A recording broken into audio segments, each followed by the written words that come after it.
We're seeing it play out, of course, in our elections in Virginia. Guns also is centerpiece there, where you have, of course, a very tight election going on there, where, of course, Justin Fairfax is running for lieutenant governor against Jill Vogel. You also, of course, have Ralph Northam running against Ed Gillespie. Joining us right now from the campaign trail is Justin Fairfax. And Justin, when you look at what happened in Texas, again, you see this constant notion of the Second Amendment, the NRA, and you here, of course, you have your opponent, Jill Vogel, as well as Ed Gillespie, frankly, running on a campaign of guns because they are appealing to those white conservative voters in Virginia. That's right, Roland, and good morning, and thank you for having me. I was watching your coverage, and our hearts just go out to that community and those families there in Texas. But as you said, thoughts and prayers are not enough.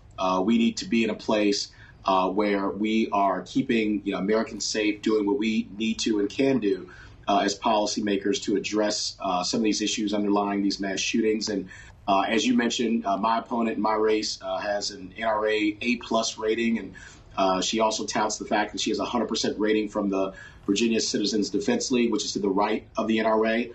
They want more access to machine guns. They want guns in K-12 schools and in churches and mosques and synagogues, and that's not the direction we need to be going in as a nation. I heard your panelists mention that 90+% of Americans want universal background checks. 80% of gun owners want the same. We need to do something about these high-capacity magazines and these military-grade style assault weapons. We need to be at a place where we're respecting people's Second Amendment rights, but also respecting the rights of people to live safely in our communities and not be subject to mass shootings seemingly every day or every week. This is an epidemic, and it needs to stop. And I'm a former federal prosecutor. I have prosecuted violent gun crimes. I know what it means to keep communities safe while respecting Second Amendment rights. But we can't just bury our heads in the sand. And you mentioned this president who is so quick to talk about terrorism when it comes to other incidents, but in this case really had nothing meaningful to say. We need to change the paradigm and the dynamic in this country, and I believe we will do that starting with this election here in Virginia on tomorrow, November the 7th. Obviously, the race is extremely tight. The polls have showing you and Vogel even. The same thing. Some show it even or even Gillespie up against Northam. In terms of what about the issue of driving black voter turnout? I know many folks have been highly critical of Virginia Democrats for not doing enough. What is going to be the key to put you over the top tomorrow? Yeah, well, I would say there's a lot of energy, Roland, here in Virginia, and I'm proud of the work that so many great groups are doing. Adrian Shropshire and Black Pack, they have been here on the ground in Virginia. I was actually just with them yesterday in Hampton. We had a great rally. I was traveling with Congresswoman Marcia Fudge, a former CBC chair who was just dynamite, Congresswoman from Ohio, and we were driving black voter turnout. We have ads up. We're reaching out to people. I've been many community events, churches and schools and HBCUs, and we're making sure that people know what's at stake in this election.